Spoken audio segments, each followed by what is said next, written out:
বিশ্বনবী বিশাল মরুপথ পাহাড়ি পথ পাড়ি দিয়ে তায়েফের মরুজমিনে গেলেন কোরআনের দাওয়াত নিয়ে, ইমানের দাওয়াত নিয়ে।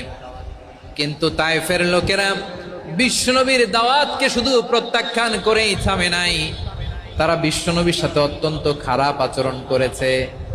বিশ্বনবীকে শারীরিকভাবে হেনস্থা করেছে, আমার নবীকে শারীরিকভাবে অত্যাচার করেছে, আমার পেয়ারা নবীর গায়ে পাথর মেরেছে, বিশ্বনবীর গা বেয়ে ঝরঝর করে রক্ত ঝরেছে, নবী জামিনের মধ্যে লুটিয়ে পড়েছেন, আবার মেরেছে, আবার নবী হাঁটতে শুরু করলেন, পেছন থেকে আবার মেরেছে, আবার নবী রক্তাক্ত হয়ে জামিনের মধ্যে লুটিয়ে পড়লেন, আবার মেরেছে।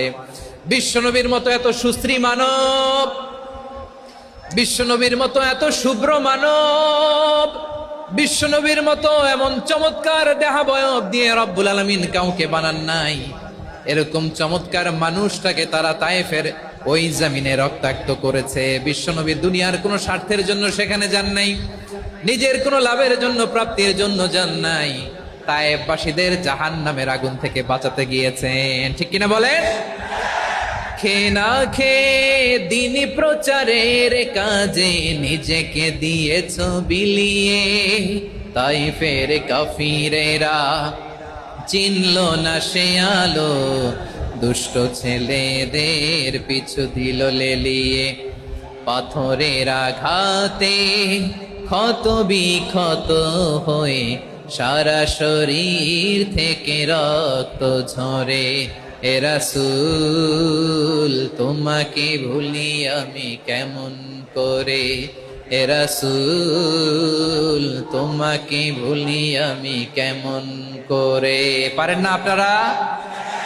ধরুন আমার সাথে, হাজার ব্যথা বেদনার পরে ফিরে আসনি তুমি আপন ঘরে, দিনের আলো তুমি ছড়িয়ে দিতে চলে গেলে মদিনায় মক্কা ছেড়ে।